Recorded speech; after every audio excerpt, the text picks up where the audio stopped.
Ladies and gentlemen, as you are undoubtedly aware, a deeply troubling and protracted conflict has been unfolding in Ethiopia, marked by heavy fighting between the Ethiopian National Defense Forces, ENDF, and Amhara Fano forces.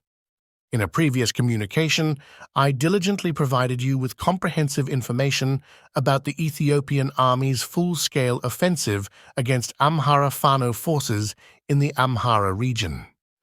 It is important to underscore that this conflict has far-reaching implications, as various groups aligned with the Ethiopian regime are actively participating in the hostilities alongside the ENDF. In this video presentation, I shall endeavor to provide you with the most recent updates on the rapidly evolving and complex situation on the ground. Recent, highly disconcerting reports suggest that what initially began as sporadic gunfire in the vicinity of Debre Tabor, situated near Gondar and the B-22 highway and Kema Dingay, has since escalated into a full-blown and intensely fierce confrontation. The gravity of the situation is palpable, and the conflict has intensified significantly in these critical areas. According to the updates, in northern Shua, specifically in the volatile locales of Nefas AMB and Sekru, Haga Mariam, the situation is nothing short of dire. Intense and sustained fighting persists, with the ENDF employing heavy artillery, mortars, and the formidable Zu-23 weaponry. The impact of this protracted conflict is undeniably catastrophic, with reports of substantial casualties and heavy losses on both sides of the front lines. Reports received that in the northern reaches of Wello, notably in Gosh Mida, Delanta, Ziet Biyer, Ambassel, and Guba Lafto, the theater of conflict is fraught with ferocity. Both the ENDF and Amhara Fano forces adamantly assert their respective victories in these pivotal regions, adding another layer of complexity to the overall situation. Apart from this, in the same northern Wello region, the county leader's residence in Ambassel has been subject to a brazen attack.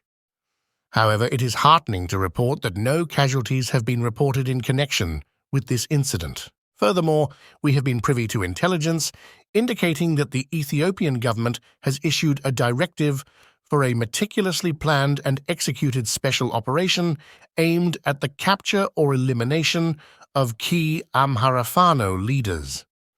This formidable task has been entrusted to a cadre of seasoned NDF senior commandos. Of great concern is the revelation that preparations for targeted drone strikes are allegedly underway, potentially altering the dynamics of this already volatile conflict. In a prior video update, I elucidated that Fano forces had made bold claims regarding their successful ambush of convoys transporting ENDF commandos assigned with the perilous mission of capturing or neutralizing Amhara Fano leaders. Moreover, reports emanating from Fano forces themselves assert the capture of several ENDF commandos.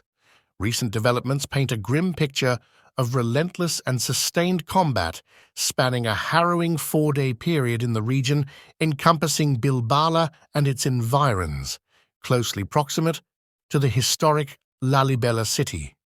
Notably, the information we have received underscores the grim reality that this intense fighting continues to rage on, unabated in Bilbala, which is situated on the periphery of the cherished Lalibela city.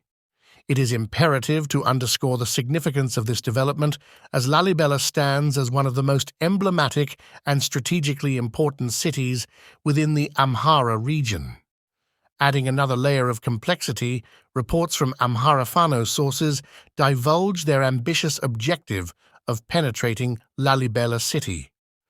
In response to this perilous situation, the Ethiopian army has undertaken the deployment of additional troops to fortify these crucial fronts.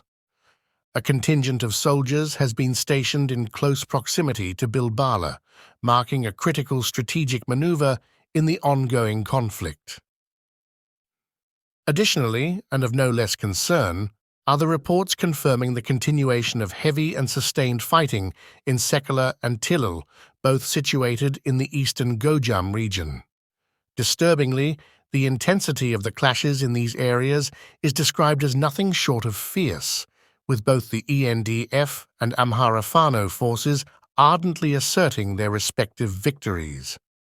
Regrettably, we have received grim tidings of substantial losses incurred on both sides, underscoring the devastating toll exacted by this protracted conflict. The latest updates from the Welkayit region in Gondar are generating considerable attention and concern. It has come to light that there is a significant movement of Tigray Defense Force (TDF) soldiers in the area. According to reports, TDF has taken strategic action by deploying two entire divisions, namely Army 35 and Army 45, in close proximity to the Welkayit region. This move raises questions about the potential implications for the ongoing conflict in the broader Tigray region. In addition to the mobilization of TDF troops, another noteworthy development is the impending release of tens of thousands of TDF prisoners who were previously detained on charges of war crimes. The intended purpose of this release is to integrate these former prisoners back into the TDF ranks, presumably to bolster their military capacity for future engagements in the protracted conflict. As part of this shift, the prisons that once housed these TDF prisoners are expected to be repurposed, with a new focus on detaining Amhara civilians who have, regrettably, been falsely charged or implicated in the ongoing hostilities. Amidst these developments, it is crucial to acknowledge that Ethiopian government forces have been actively involved in combat operations against Amhara Fano forces within the Amhara region. These government forces have been collaborating closely with the Ethiopian National Defense Forces, ENDF, to counter the challenges posed by the Amhara Fano militias. However, what makes the situation even more complex is the emerging possibility that TDF soldiers who were originally positioned in the Tigray region may now align themselves with the ENDF to confront Amhara Fano forces within the Amhara region. This potential alliance between TDF and ENDF raises strategic questions and introduces a new layer of uncertainty into an already intricate conflict. While reports from various sources have indicated the deployment of TDF soldiers in the Amhara region against the Amhara Fano forces, it is of paramount importance to underscore that, as of now, there are no confirmed reports verifying these claims. The fluidity and complexity of the situation make it challenging to ascertain the exact nature of events on the ground. As the situation continues to evolve, it is imperative to closely monitor developments in the Welkayit region and the broader conflict in Ethiopia. The dynamics at play are multifaceted, and the ramifications of these movements and potential alliances could have far-reaching consequences for the region and its people. In this volatile environment, accurate and timely information is crucial for understanding the evolving landscape and for informed decision-making by both local and international stakeholders.